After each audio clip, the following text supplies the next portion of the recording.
સો હે WhatsApp guys, my name is જય પટેલ ને ફરીથી આજે આપણે આવી ગયા છે થોડું એલ્ગોરિથમિક ટ્રેડિંગના વિશે ચર્ચા કરવા.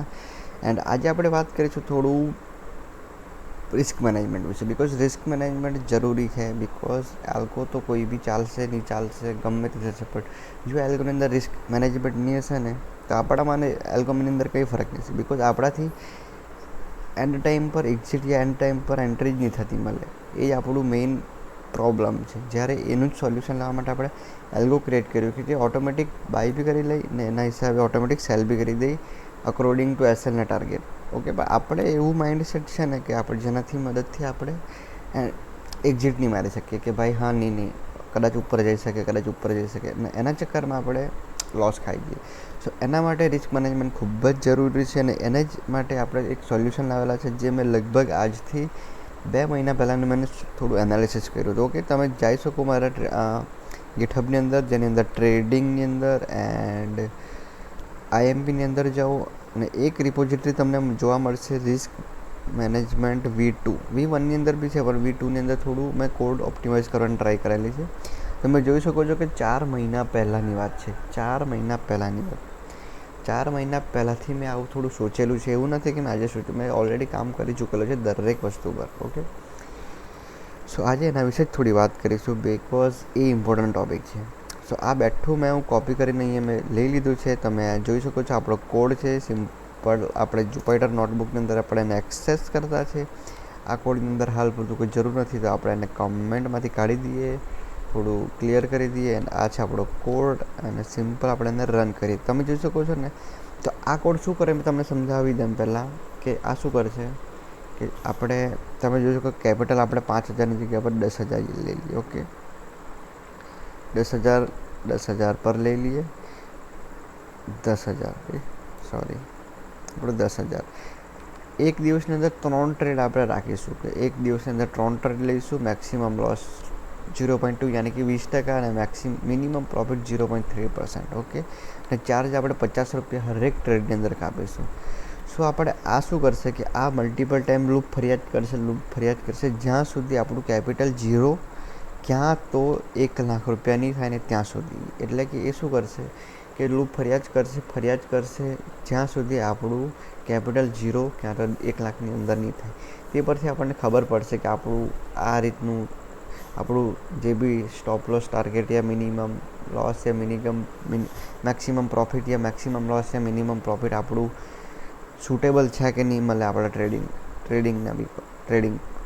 સ્ટ્રેટેજી પર. બિકોઝ આપણે જે બી સ્ટ્રેટેજી ક્રિએટ કરશું ને તે આપણને એક સ્કોર આપશે કે આ 100 ટ્રેડમાંથી આપણને 10 ટ્રેડ પોઝિટિવ આપે, 20 ટ્રેડ નેગેટિવ આપે. સો આપણે કેપેબલ એવી રીતના કરીશું કે એ રીતની આપણાથી લોસ નહીં થાય એમ. સોરી કે મેં શું બોલતો હશે, મેં ગુચવાઈ ગયો. બટ આપણે એવી રીતના એક સ્ટ્રેટેજી બનાવીશું કે મેક્સિમમ ટાઈમ લોસ હોય છતાં બી આપણે પ્રોફિટેબલ હોઈએ. એ કેવી રીતના થશે કે આપણું risk two reward ratio maintain થશે. તો અને રિસ્ક ટુ રિવોર્ડ કેટલો હોવો જોઈએ તેના માટે જ આ છે. ઓકે, સો આપણે સિમ્પલ એને એક્સેસ કરીશું. આ ફંક્શન ક્રિએટ થઈ ગયો છે, આપણે એને 100 વાર ફરાવીશું અને એ આપણને બતાવશે કે ભાઈ કેટલી વાર પ્રોફિટેબલ છે અને કેટલી વાર લોસેબલ છે આપણો આ કોડ. તમે જોઈ શકશો છો કે ટાર્ગેટ કાઉન્ટ 100%. જો 100% જો તમે આવું યુઝ કરશો ને દિવસની અંદર 3 ટ્રેડ, મેક્સિમમ લોસ 20%, યાની કે તમે ₹1,000ની ટ્રેડ લો તો ₹200થી ₹1 પણ વધારે તમારે લોસ નહીં કરવાનો. અને મિનિમમ એટલે કે જો તમે લોસ નહીં કરતા હોય તો મિનિમમ તમારું પ્રોફિટ ₹300 થવા જોઈએ વિથ ચાર્જ. ઓકે, સો આ રીતનું તમે કરશો ને તો 100% તમે પ્રોફિટેબલ હશો. 100% તમે 10,000થી 1,00,000 થઈ શકશે. 100%. ઓકે, પણ તમારે મેન્ટેન કરવા પડશે આ વસ્તુ. આ કોડ તમને મેં આપી દઉં, તમે યુઝ કરી. આની અંદર તમે સ્ટ્રેટેજી જોશો ને તો 60% એટલે કે 60% વાર આપણને વિન રેશિયો જોઈશે. એટલે કે જો તમે 10 ટ્રેડ લેવો ને તો તમને 5 ટ્રેડ પોઝિટિવ હોવા જોઈએ અને 6 ટ્રેડ પોઝિટિવ હોવા જોઈએ અને 4 ટ્રેડ નેગેટિવ. પણ જો આપણે એને ચેન્જીસ કરીએ તો શું રિઝલ્ટ આવે તેવી જોઈએ. જો આપણે 10 ટ્રેડમાંથી 5 વાર જીત્યા ને 5 વાર હાર્યા તો તેના વિશે બી જોઈ લઈએ તો શું થશે. બંનેને આપણે એક્ઝિક્યુટ કરીશું, આપણને રિઝલ્ટ જોવા મળશે તુરંત.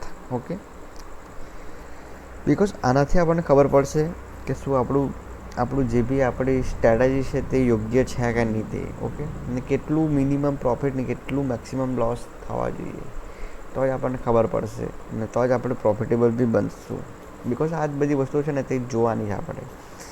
ઓકે, તો જો તમે આપણે એવી રીતના કરશું ને 50% પ્રોફિટેબલ છે 50% લોસેબલ, તો આપણે 100માંથી 16 વાર લોસમાં જઈ શકશું. 16 વાર.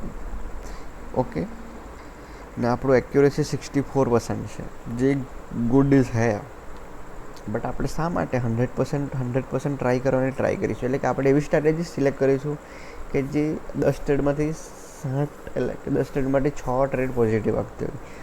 ને તેની અંદર જો આપણે આ રિસ્ક ટુ રિવોર્ડ યુઝ કરીશું ને કે દિવસની અંદર 3 ટ્રેડ, મેક્સિમમ લોસ આટલું, મેક્સિમમ પ્રોફિટ આટલું, તો 100% આપણે પ્રોફિટેબલ હશું. તમે તમારા હિસાબે એને મેનેજ કરી શકો. તમે 10ની જગ્યા પર 20 કરી શકો, 3ની જગ્યા પર 6 ટ્રેડ લખી શકો. આપણે કરી જોઈએ 20, આની જગ્યા પર આપણે 2 લાખ કરી જોઈએ.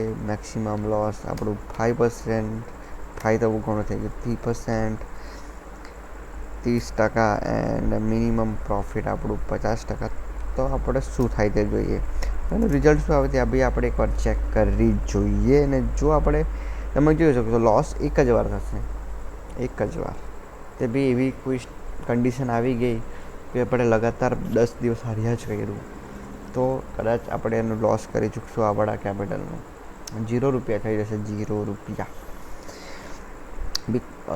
અધરવાઇઝ આપણે 99% વાર તો આપણે પોઝિટેબલ હશું જ. ઓકે, 50-50ના રેશિયોમાં, એટલે કે 10 ટ્રેડમાંથી 50 પોઝિટિવ અને 50 નેગેટિવ હશે તો બી. સો આ બધું છે, તમારે કાળજી રાખીને એવી સ્ટ્રેટેજી ફાઇન્ડ કરવાની કે તે 50%થી વધારે આપતી હોય, તો આપણે લોસ નહીં થાય. કેમ કે એવી કોઈ સ્ટ્રેટેજી હશે નહીં કે તે લોસ તો આપતી જ નહીં હોય, આપશે જ. ઓકે, પણ આપણે એવી સ્ટ્રેટેજી શોધવાની કે તે મેક્સિમમ ટાઈમ વાર પ્રોફિટેબલ હોય. અને નહીં બી હોય ને તો બી આપણે એને પ્રોફિટેબલ કેવી રીતના કરવું છે એ જ આપણે આ લોકોની અંદર કરવાનું છે.